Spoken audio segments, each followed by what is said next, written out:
Because we know that if you get a third major party in Kansas, it will help out a lot of people in many different ways. It will give Kansas another voice. It will give Kansas another seat at the table. It will allow Kansas to become involved in the running of their state without becoming career politicians. And probably make it a little bit easier to overcome one of those barriers that's been put in your way. I think we both were at the center of a bit of a controversy about debates during this election cycle. You've been invited, or you were invited to the State Fair debate, but then you were shut out of other forums. Isn't that right? No, we were not invited to the State Fair debate. We were taken out, but we've been invited to other forums as well, which is we respected that decision based strictly on the property rights with what being shut out of the State Fair. But when you acquire that major party status, then it will be more difficult in doing so, especially if you're on the same level as the Democrat and Republican Party. We also know that we have developed a very well working relationship with the media as well. So the media that's kind of holding back and saying, you know, you guys don't have a chance, we're not going to talk to you, it'll be harder for them to do that as well. And it will help out Kansans as well who are wanting to stay with their Democrat and Republican Party, because our belief system is you can't differentiate between the two. There's no longer red or blue, but a horrible shade of purple, because you can't tell the difference between either of them. So when they know... And that wasn't a dig at K-State now, was it? No, it's not. It might be, depending on whether Stacey gives me a ride home or not. But the thing is that if people want to stick with the Democrat and Republican Party, how do you think the leadership of those two parties will react when they realize that there's a new kid on the block and we don't compromise our values out of convenience or fear?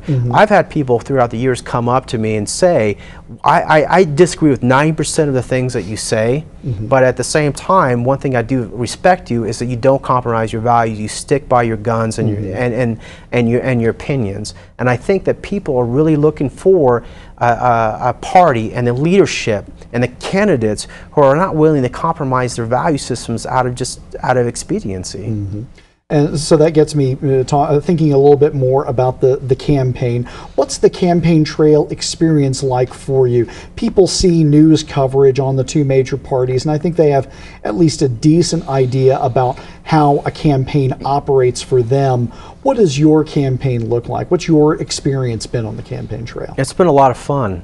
I know that we've been to basically every single city or state fair. We've shaken thousands of hands, handed out thousands of palm cards, answered thousands of emails, and I absolutely just love it. There's a lot of times that Stacey, myself, and other volunteers are up till 2 o'clock in the morning answering emails or making contacts throughout the day. So it's a lot of fun. It builds a lot of experience, and you really could not be doing this unless you have a deep passion for what it is that you do, because none of us are getting paid. I still have to work at AT&T to pay my regular bills.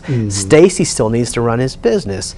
Blake still needs to run his business, and a lot of the other volunteers do. So everything that we put into it is 100% of our time and out of our own passion.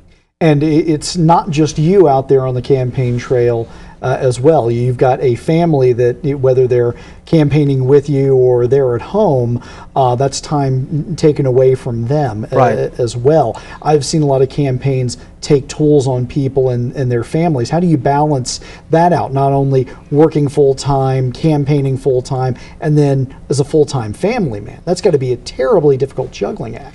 It is, and you cannot do it without a spouse that's extremely understanding and patient. There's no way you could do it. There's no way I could be doing this if my wife Sherry was not very patient and understanding and and I was talking to her 3 weeks ago, and I said, honey, don't worry, it's going to end in about 4 weeks. And she said, no, because whatever energy you're putting into the campaign now will be put right back into the running of the state party, especially when you acquire major party status. And I said, you're right. You're absolutely right. So who am I kidding on this? But you have to have that level of patience and understanding with your family and your spouse to do it. So this was your first statewide campaign with you as a candidate? It's my first campaign period. First campaign period. Right. And I know that the campaign is not concluded yet, but what's the most surprising thing that you've seen or you've learned out on the campaign trail this year? The most surprising thing, and quite honestly, I shouldn't be surprised at this, because that's kind of like doubting the nature of Kansans. But the most surprising thing is actually how well receptive our ideas are, especially if you take that one-to-one communication with people, explain your stances as to how you stand on this or this or this or this or this. I shouldn't be, I shouldn't be surprised, but I am in a way. So I would say that's the most surprising aspect of it. What's been the most challenging part of the campaign for you?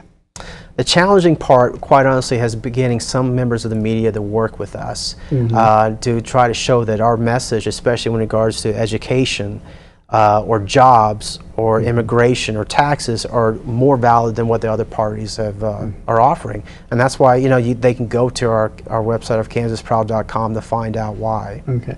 What differentiates you from the other candidates on the issue of education? Because that's been one of the top issues in the campaign. The main thing that differentiates us is that you have one candidate that says that we need to spend more money, and that clearly hasn't worked. You have another candidate that says that they want to go ahead and change the funding formula about it, but is non-specific about how to do that. What we've done is we've taken a completely different route, and by creating and writing what's called the Kansas Education Liberty Act. It's a act that's based on 18 different working programs throughout the United States that's successfully serving 171,000 students on a school choice program, and we do welcome people to also go to the website, campaign website and state website to find out more about it. It's a pretty controversial thing. Schools are widely regarded here in Kansas as pretty good. I think a lot of people have trepidation about changing the school system. You're talking about some fundamental change, right?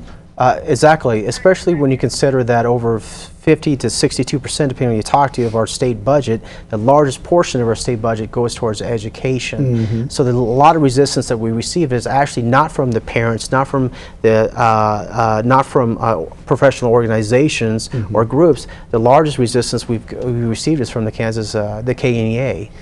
Because at this time, they're more concerned about self-sustaining themselves as to taking out another viable option that could make things better for both the parents, the teachers, and the students that are having the educational experience. Okay. Are there one or two, very quickly, other areas where you think that there's the greatest difference between yourself and the other candidates involved in this race? I think that the biggest thing is that we actually, when you talk to a candidate and you ask them a very specific question about where their stance is, it seems like they don't really answer the question. If you ask me a very specific question, I'm going to give you a very specific answer, even if I think that may not be the case. We've had people send us a lot of emails saying, how do you stand about, where do you stand on abortion? Where do you stand on taxes? Where do you stand on stuff? And when we respond, very detailed, a lot of times they do agree with us, but a lot of times they respond by saying, you know what, I just still disagree with you, but I really got to recommend the idea that you gave us an answer. Okay, very good. We need to wrap that up now. But thank you very much for coming out today. My pleasure. Libertarians, like other smaller parties, are often the forgotten participants in American elections today. Those candidates, like Andrew Gray, toil on the same campaign circuit as the two main parties. They talk to the same voters, provide takes on the same issues. While winning is rarely in the picture for these candidates, they're a sign of importance of the commitment to run for office is. Andrew Gray has made that commitment, and I thank him for joining me today on Talking Democracy. To view episodes of Talking Democracy or our schedule, please visit the website kfhs.net or visit the Talking Democracy Facebook page for pictures, updates, blogs, and much more. Updates for Talking Democracy are also available on Twitter at Talking Dem. Thanks for watching Talking Democracy.